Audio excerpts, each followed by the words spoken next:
1학년 되는 친구가 5계명을 내 부모를 공경하라인데 내 부모를 공격하라라고 쓴 겁니다. 1학년 아이에게 있어서 공경하다라는 말이 어렵죠. 근데 그 친구에게 있어서 게임도 많이 하고 하니까 공격하다라는 말이 선뜻 들어왔겠지요.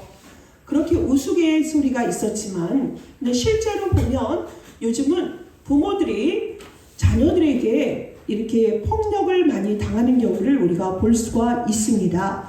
자녀들이 부모들을 물리적으로, 정서적으로, 언어적으로 학대하는 시대 속에 우리가 살고 있습니다. 우리나라가 옛날에 시인이 동방예의 지국이다 라고 말씀을 했다 하죠.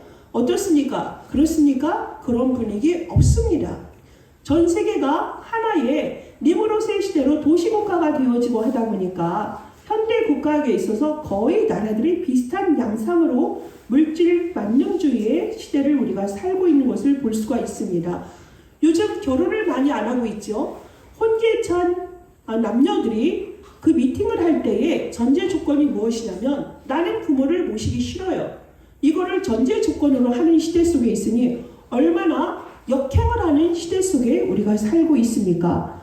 이런 효라는 말이 이렇게 10계명에 이렇게 들어가 있는데요.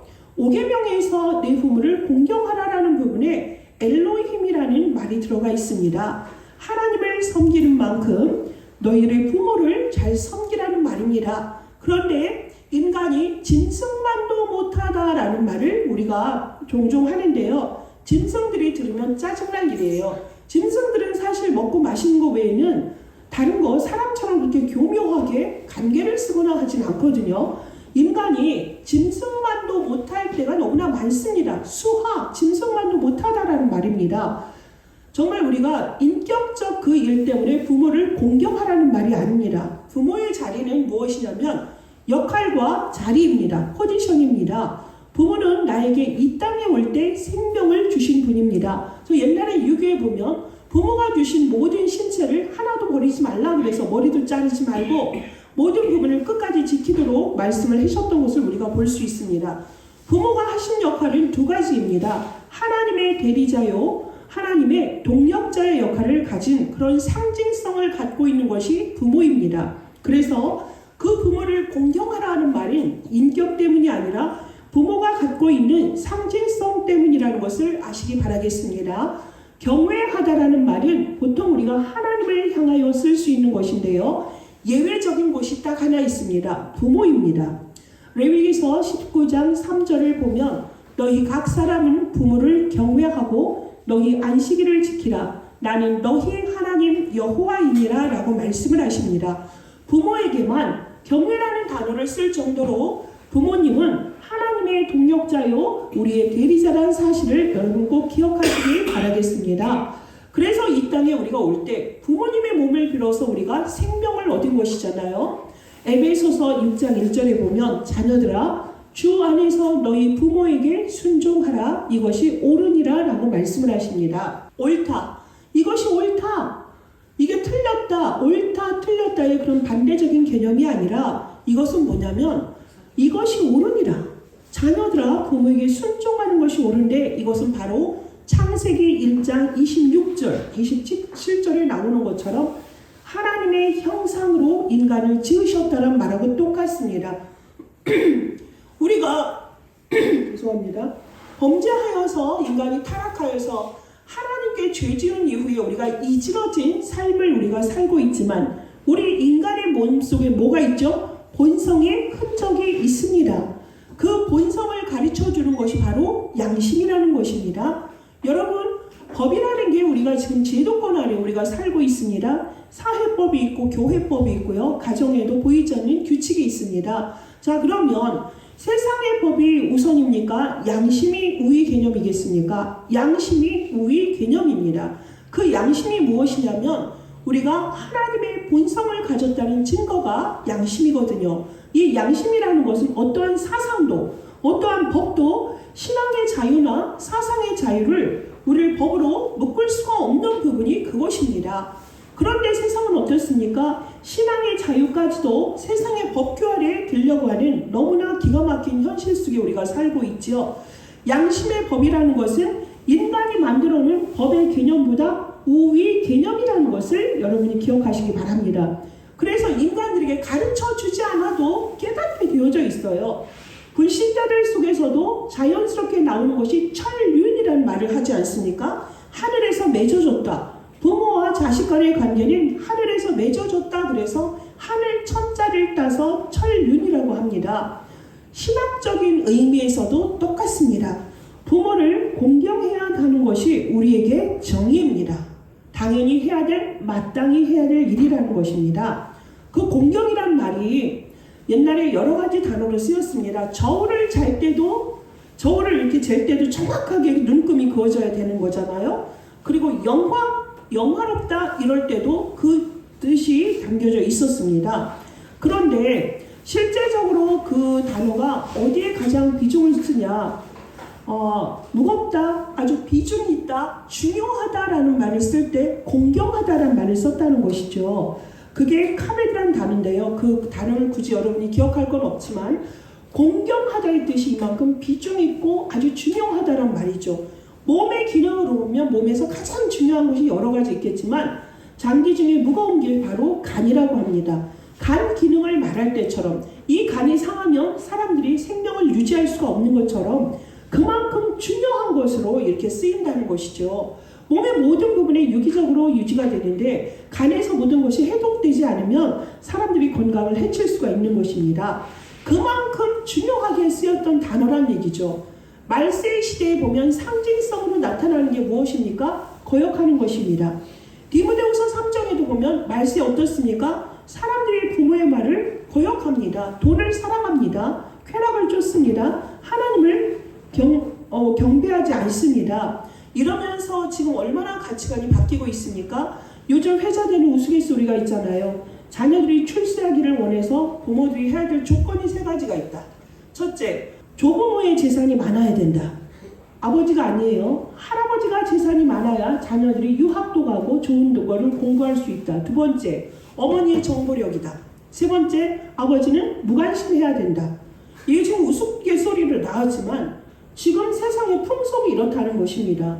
가치관이 완전히 혼동되고 하나님이 아니라 사단에게 잡혀서 세상적이고 자기 중심적이고 물질 중심적인 바벨탑을 쌓아야 되니까 사람들이 이렇게 마구잡이로 자기 유익을 좇아서 가는 것 아니겠습니까? 그러다 보니까 어떻습니까? 좋은 대학을 다닌들 좋은 대학 나오면 좋은 취직할 수 있어요. 대기업 갈 수 있는 찬스 먼저 있는 거 압니다. 그 다음에 것은 어떻게 됩니까? 본대로 그대로 당하게 되어져 있어요. 그들은 늙지 않습니까? 우리가 어느새 이렇게 거울을 보고 있으면 예전에 엄마의 모습, 아버지의 모습이 형제 자매들 사이에서 드러납니다. 후대들도 마찬가지입니다. 저도 영원할 줄 알았어요. 저도 제가 20살로 영원히 건강하게 살 줄 알았습니다. 지금 나이듦을 몸으로도 느낍니다. 여러분, 정말 젊을 때에 여호와를 많이 아시고 여호와를 많이 누리시기 바라겠습니다. 그 속에서 올바른 가치관, 올바른 생각, 올바른 태도, 올바른 여러분의 삶이 썰밋의 삶으로 이어질 줄 믿습니다. 세상에서 말하는 여권신장, 여성 우월주의, 그 말을 많이 하지요. 맞습니다. 옛날엔 남존여비라는 것이 우리나라를 완전히 봉건시대를 장악을 했죠. 여자들은 정말 짐승 중에서 짐승만도 못했습니다.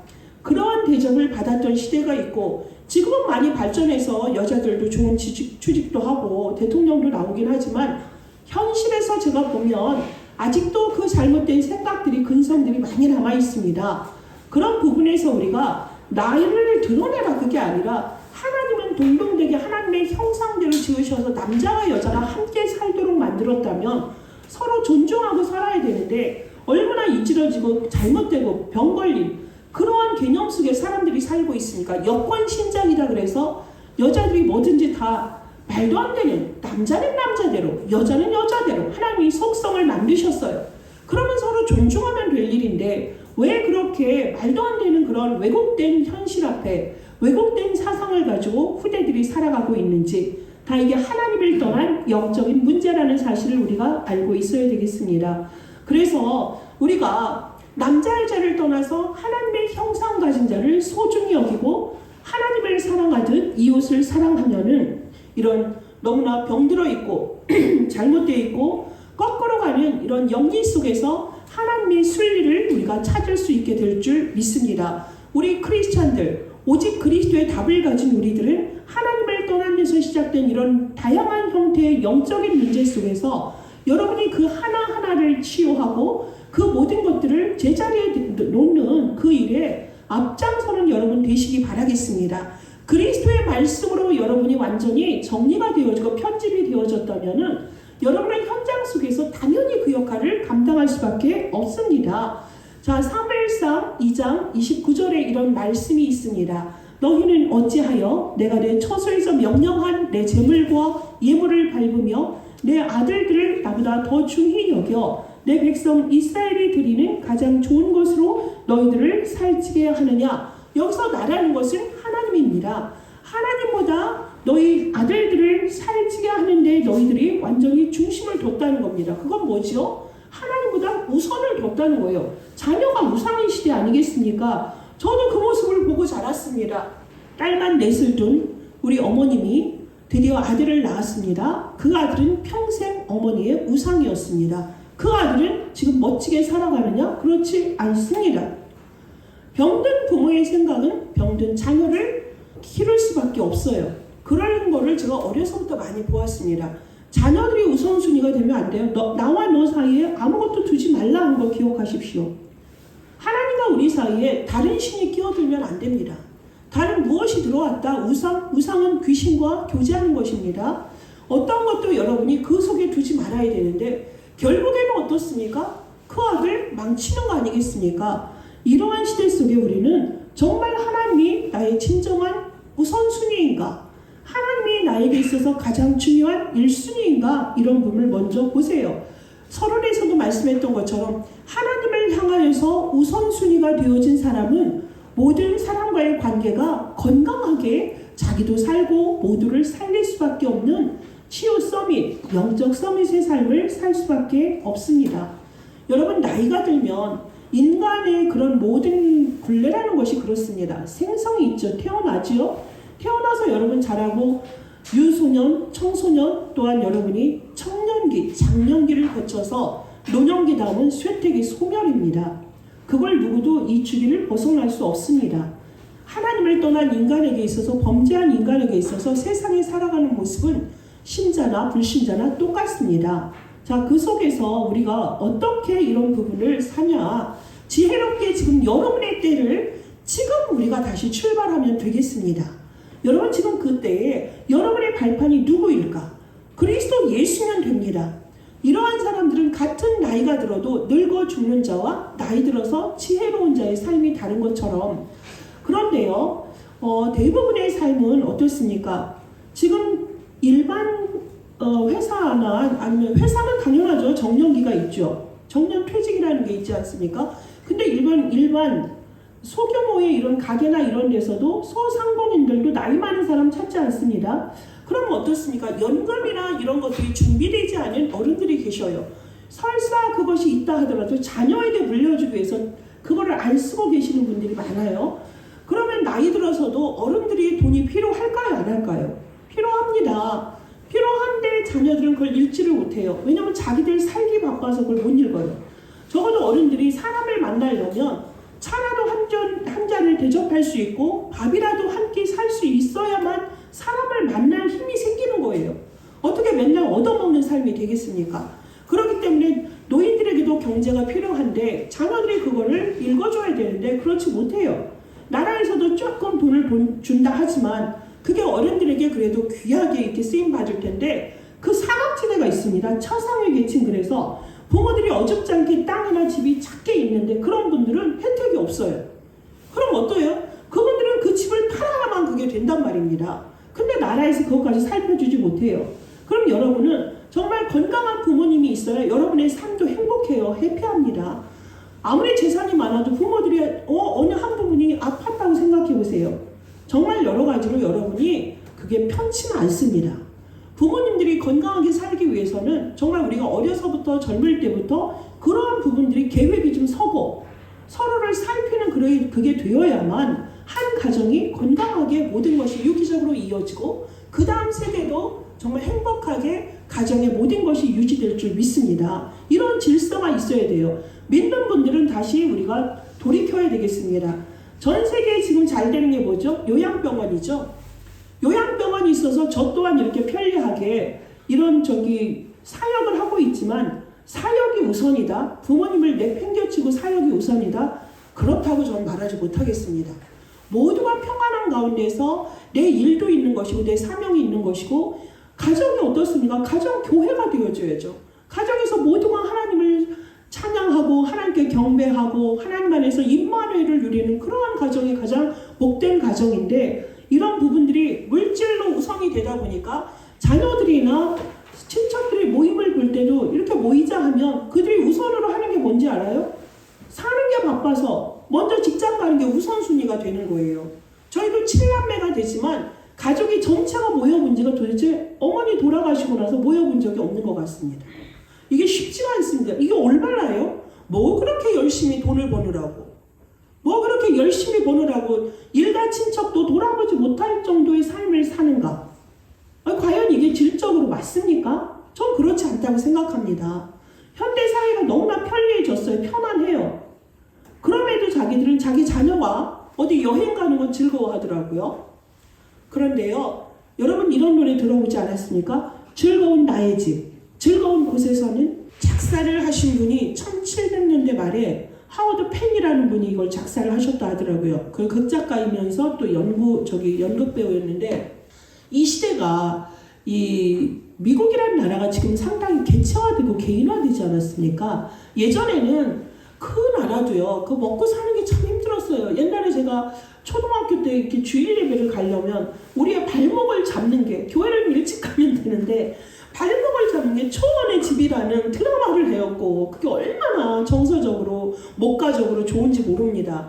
저는 그런 꿈을 꾸면서 하는데 꼭 교회 갈 때마다 그 드라마를 하더라고요. 그만큼 제가 보아왔던 그 어릴 때 저에게 많이 영향을 줬던 미국의 모습은 너무나 가정적이었어요. 너무나 따뜻했거든요.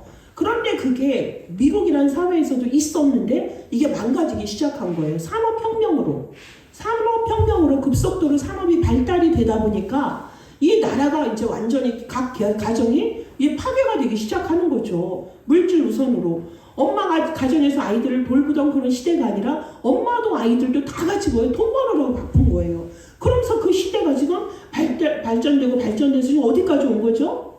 지금 너무너무 잘 사는데 가면은 제가 이제 몇 번 이제 가보지 않았습니까?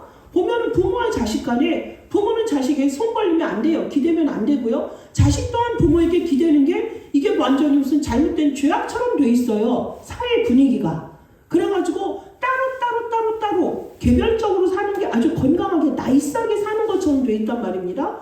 근데 이게 옳은 게 아니죠. 성경적이 아니죠. 그 시대에 이 극작가가 펜이라는 그 극작가가 이걸 쓴 거예요. 즐거운 곳에서 나를 오라 하지만 내 쉴 곳은 내 작은 집 내 집뿐이라 그러는 거예요. 얼마나 본성입니까? 우리에게 있어서 하나님과 함께 할 때 우리가 온전한 것처럼 완전한 것처럼 우리에게 있어서 여러분 보세요. 여러분 각자 지금 뭐 능력들이 있으니까 집들도 있고 여러분 각자 지금 분가해서 우리 자녀들도 개체적으로 살고 있지만 실제적으로 여러분이 사는 곳에서 그렇게 행복합니까? 직장 때문에 멀리 있는 경우야 이해가 되지만 여러분의 집에 왔을 때 부모가 있고 자녀들이 모이는 그 순간이 참 행복한 줄 믿습니다. 이런 것이 우리가 유지가 되어져야 돼요. 복음 안에서 우리가 누구도 수용하고 나그네도 수용할 수 있고 이방인도 수용할 수 있는 그런 가정 공동체가 다시 회복되어야 될 줄 믿습니다. 저도 옛날에 기억에 우리 아버지였던 장로님이 보시면 우리 집에는 많은 나그네 손님들이 많습니다. 장사하시는 분들, 지나다니는 거지들, 상위 군인들 이런들 오면은 그분들을 먹이고 복음 전하고 재워주기도 하고 그 모습이 저에게는 낯설기도 하고 좀 때로는 무섭기도 했지만 사실 가정의 역할이 그 정도 되어져야 돼요. 우리 식구만 먹고 마시는 것이 아니라 내 집에 드나드는 모든 사람들을 섬길 수 있을 만큼의 그러한 중심이 있어야 돼요. 떡이 하나 있으면 같이 나눠 먹으면 되는 거죠. 그러면 하나님이 우리가 그 떡만 그냥 가지고서 우리가 배고프게 하는 하나님이 아니십니다. 저기 골로새서 3장 20절에도 보면 자녀들아 모든 일에 부모에게 순종하라. 이는 주 안에서 기쁘게 하는 것이니라 라고 말씀을 하십니다.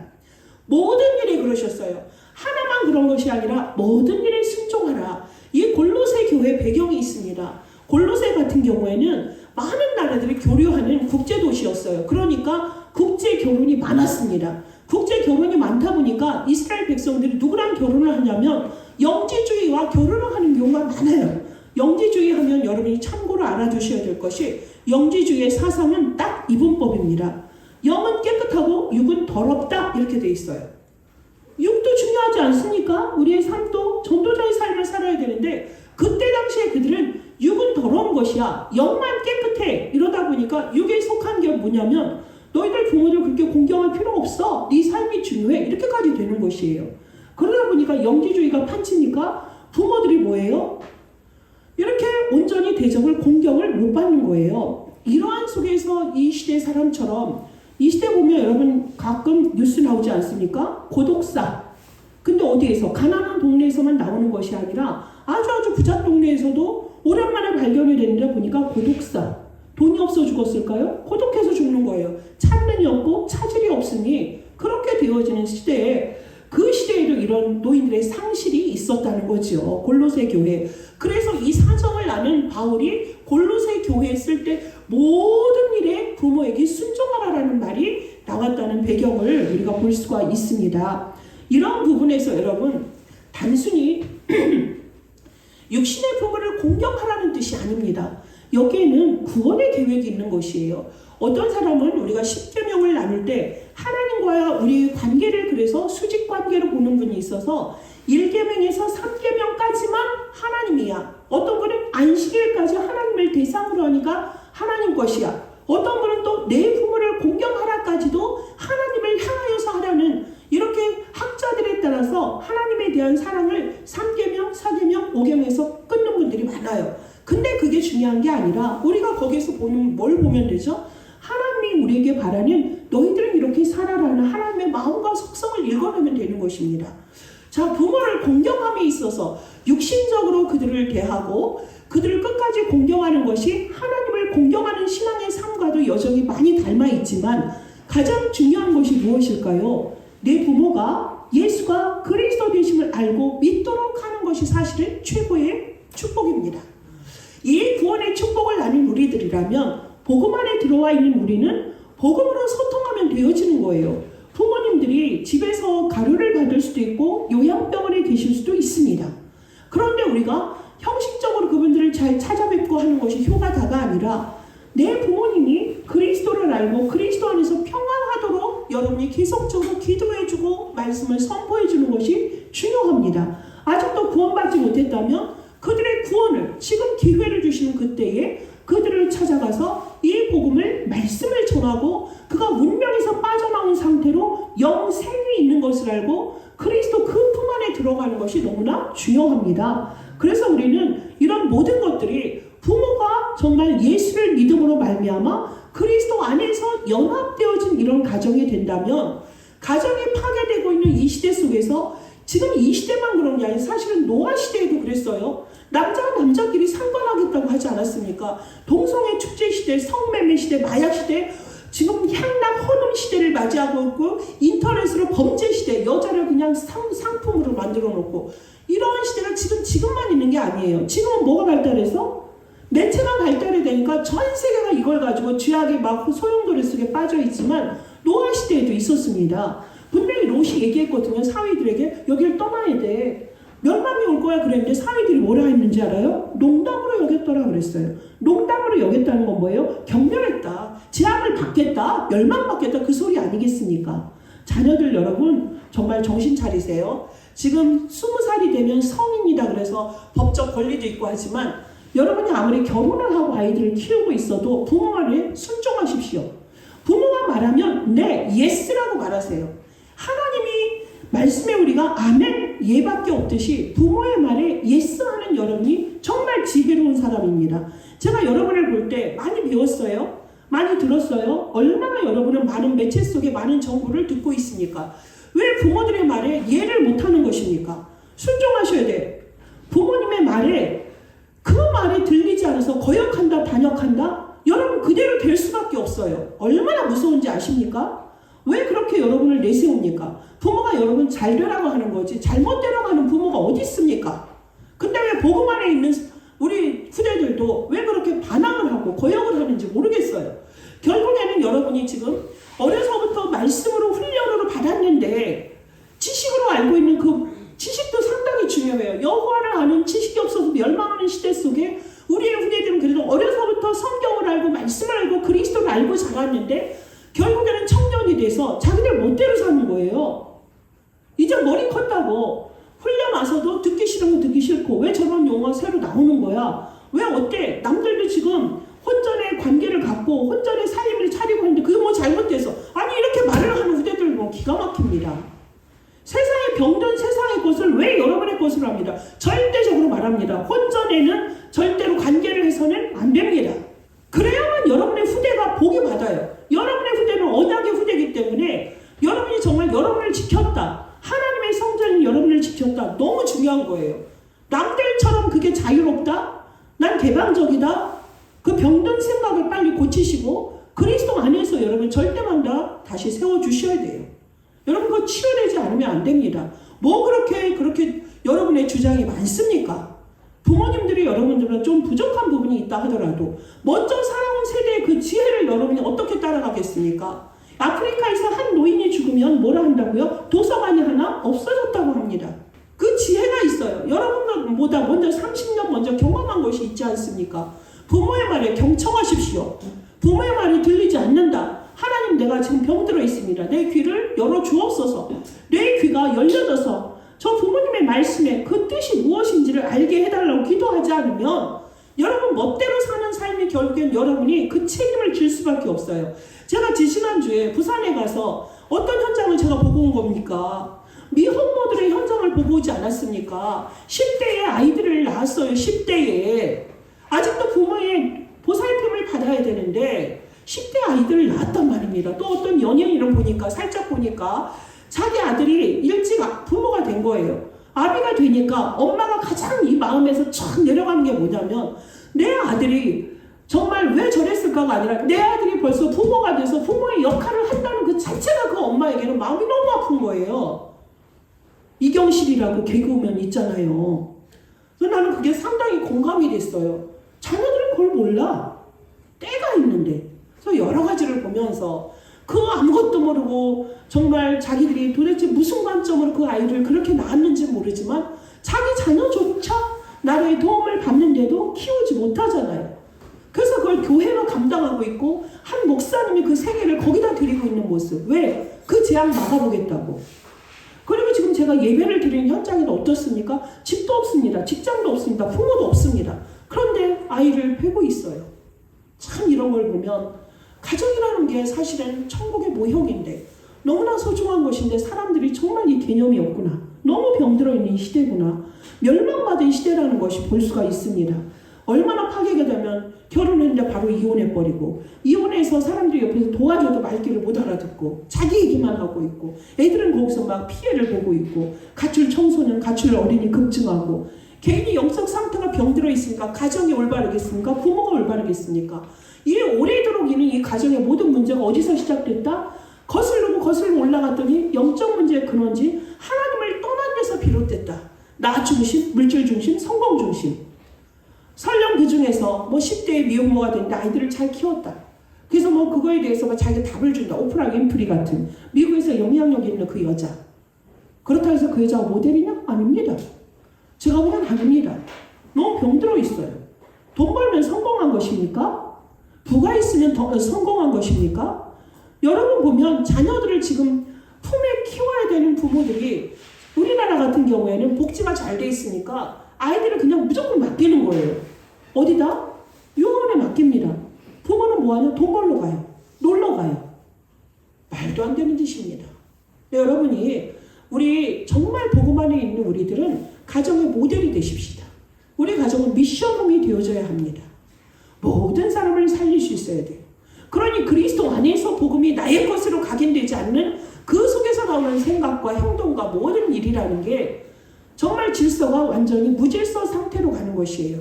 이 혼돈과 흑암과 공허 상태를 우리가 뭘로 채워야 되겠습니까? 오직 그리스도입니다. 오직 그리스도가 아니면 안 됩니다. 정말 그리스도가 여러분의 진정한 주인이 되셨다면 누구도 수용할 수 있고 배려할 수 있고 모든 걸 초월할 수 있는데 이것이 되지 않았다면 뭐해도 기도해야죠. 복음이 주인되지 못했습니다. 그리스도가 아직도 이 부분에는 내가 뛰어넘지 못했습니다. 그리스도의 능력을 체험할 수 있도록 인도하여 주옵소서. 300%에 도전하시면 되겠습니다. 성령께서 내 안에 생명으로 나에게 생명을 주셨으니 하나님 그 그리스도가 진정 살아 역사하심으로 지금 병든 나에게 영혼육의 치유자로 임하여 주시옵소서. 기름 부음 받은 그 예수 구원자가 나에게 선지자로 올 수밖에 없었던, 그래서 그분이 나에게 지옥 배경에서 완전히 벗어날 수 있게 해주셨던 그 선지자가 지금 나에게 주인 되어 주시옵소서. 구원자이신 그 예수님이 기름 부음을 받아서 제사장으로 피 흘려 죽으셨기 때문에 저는 이 모든 저주 재앙에서 벗어난 걸 믿습니다. 이렇게 확인하셔야 돼요. 기름 부음 받은 그 왕이 나의 진정한 주인이 되셔서 나의 사단 모든 지옥의 권세 저 해방시키심을 감사합니다. 이 올바른 근원의 복음이 우리에게 고백되어질 때 진정 나의 주인이 그리스도가 되어지는 것입니다. 그리스도가 진정 주인이 되어질 때 그 안에서 실패하고 실수할 수 있어요. 우리가 성장하는 과정이니까, 장성한 분량에 이르는 과정이니까 그건 괜찮습니다. 그리스도 예수로 무조건 질문하시고 답을 찾으시는 그런 은혜가 있기를 바라겠습니다. 내가 살고 내 가정이 미션홈이 되어서 전도 선교하는 교회요, 모든 걸 치유하고 금토일을 우리가 살릴 수 있고 묵상시대의 주역이 될 수 있고 누구든 렘넌트가 됐든 우리 선배들이 왔든 누가 왔든 그들을 답을 주고 그들과 함께 할 수 있다면 이처럼 아름다운 가정 교회가 어디 있습니까? 하나님이 그걸 원하시는 것이잖아요. 집이 없어서 결혼 못한다. 제발 우린 그런 생각하지 마세요. 집 없어서 시작해도 됩니다. 지금도 숟가락으로 시작해도 됩니다. 사회 제도가 있습니다. 여러분 그 속에서 여러분이 결혼하고 사랑하는 사람을 복음 안에서 만났다. 하나님은 집을 지어갑니다. 왜요? 규모를 주세요. 규모. 먼저 예배 회복하고 올바른 황금 속에서 정말 빛의 경제가 시작이 되어지고 그러면 여러분의 규모 아프지 않게 하시고 하나님의 모든 것을 이뤄가세요. 여러분 빛의 경제 어렵지 않아요. 지금 돈 벌기도 쉽지 않습니까? 좋은 것만 하고 내가 원하는 것만 하려니까 없지만 많습니다. 얼마든지 할 수 있어요. 여러분 지금 아무것도 없어도 결혼해서 얼마든지 살 수 있어요. 그래서 237 나라 살릴 수 있고요. 5천 종족 살릴 수 있다니까요. 저는 해봤어요. 해봤으니까 압니다. 시대 압니다. 목사라서 모른다고요? 저는 보여요. 여러분이 그릇이 준비가 안 되고 지금 때가 안 돼서 그런 것이지. 우리 청년들은 목표 있습니다. 결혼하십시오. 우리 지금 40일 기도 들어갔어요. 뭔 기도인지 아세요? 환우들 기도하고 우리 청년들 많은데 청년들 결혼하는 게 지금 저의 기도 제목이에요. 우리 새벽 기도에서 그걸 우선순위로 뒀습니다. 그러면 다 회복되어져요. 가정 파괴되어졌습니다. 우리 후대들 너무 아파합니다. 우리가 살릴 수 있습니다. 뭘로? 그리스도 예수의 이름으로 살릴 수 있습니다. 내가 살면 여러분의 그 힘이 있어서 다른 사람 살릴 수 있습니다. 그래서 다시 시작하면 됩니다. 영원 응답의 시작이라 했습니다. 이제 시작하면 됩니다. 빛이 임하셨습니다. 창조의 빛, 생명의 빛 임하셨어요. 그 빛을 선전하는 자로 우리를 하나님이 부르셨다면 우리에게 증거 주게 되어져 있거든요. 우리 교회는 제자들의 교회입니다. 이것을 온전히 회복할 수 있습니다. 전 세계에 흩어져 있고 무너져 있는 그 가정 속에 오직 그리스도 그 이름을 정확히 전달이 된다면 그들은 다시 일어설 수 있습니다. 군대가 될 수 있습니다. 이 시대에 가정을 파괴하고 우리 후대를 멸망시키고 그래서 사단의 진 앞에 벌벌벌 떨게 만든 그 사단 예수 그리스도가 오셔서 그 이름 박살냈습니다. 그 권세 박살났습니다. 우리 다시 회복합시다. 오직 그리스도, 오직 하나님의 나라, 오직 성령 충만 안에서 여러분 성령 인도받고 역사하시는 그 속에서 여러분 영원한 열매를 맺는 그 은혜가 여러분의 가정 속에서 회복되시기를 예수 그리스도의 이름으로 축복합니다. 하나님 감사합니다. 하나님의 질서를 떠나서 이주러질 수밖에 없고 왜곡되어지고 망가진 이 가정 회복하는 그 일에 오늘 말씀 주시니 감사합니다. 그리스도 예수 안에서 반석되어 주시고 우리의 길을 인도하시며 그 일을 행하실 성삼위 하나님을 바라보며 내가 회복되고 우리 가정이 회복되고 천국의 모형 이 교회가 회복될 때 지역 살리고 민족 살리고 전 세계 살리며 우리 후대가 온전히 하나님을 찬양하며 창조주 앞에 서서 하나님을 경배하는 그날이 올 줄 믿습니다. 이 일에 우리 교회가 앞장서게 하시고 우선순위로 정말 날마다 24시간 주님과 동행하는 자요 주님을 찬양하는 임마누엘을 누린 최고의 교회가 될 수 있도록 역사하여 주시옵소서. 예수 그리스도 이름으로 기도합니다. 아멘.